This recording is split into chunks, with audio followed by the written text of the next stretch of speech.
Coupons, catalogs, credit card offers, all filling your mailbox. Most of us call it junk mail, but others say it is not junk. Erica Proffer looks into how so much mail gets sent to you and how to make it stop. What if I told you there was a way to navigate through all of this?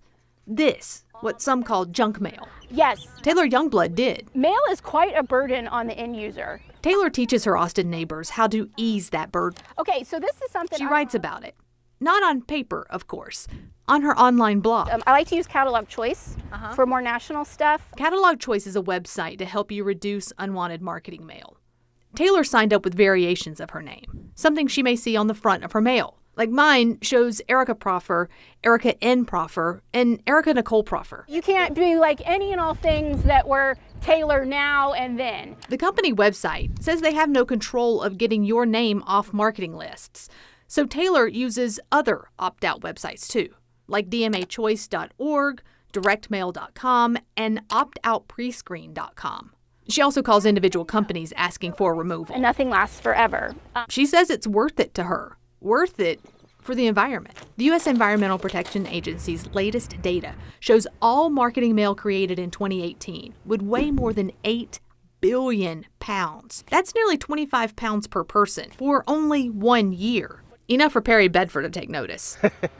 I think it could be overwhelming, definitely, with the amount of junk mail that we get. He's the vice chair for the Austin Environmental Commission. It's a group that acts as a liaison between the community and city council. If you don't have a recycling program, what are you going to do with the mail? You're going to throw it away. But how do so many businesses know where you live?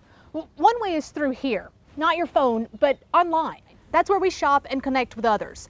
But that online activity may be collected and sold by data brokers. Credit bureaus and banks also sell your information. And we found anytime you move, your new address gets sold by the post office. It's the change of address form. You let the post office know where to forward your mail. The Privacy Act statement shows we do not disclose your information to third parties without your consent, except, then lists more than a dozen exceptions, including USPS licensed service providers. These providers are some of the nation's largest data brokers. USPS wouldn't go on camera with us, so we reached out to the Association of National Advertisers. It's a group for marketers.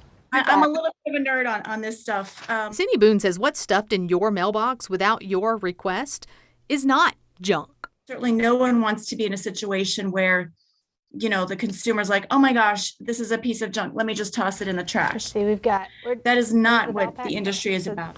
There's the Valpak. She says it helps the local stores as much as national chains. Grass cutting. The marketers want to reach someone who would be a good client. What about the ones that look kind of like a newspaper? So something like that and is very local might be really important to a particular family, someone who's clipping coupons, someone who's really looking to save some money right now. Well, it's real simple. U.S. Representative Pete Sessions agrees. We have to have all of us work together. The congressman was part of reforming the post office this year. He listened as the Postmaster General said the system was failing. The post office kept losing money. Long-term plan, we think we need to have a stronger marketing and product-oriented type of service. The post office doesn't offer its own opt-out service. It's incentivized to keep your address on marketing lists. Last year, marketers' postage totaled more than $14 billion.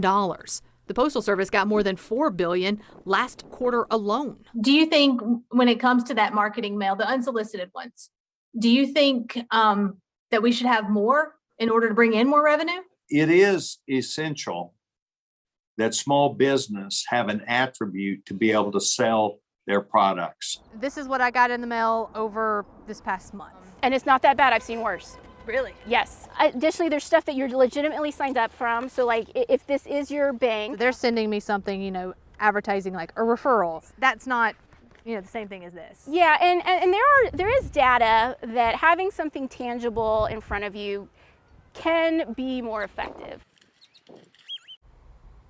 The U.S. Postal Service recommends opting out using dmachoice.org. You can also write refused on any mail from within the U.S.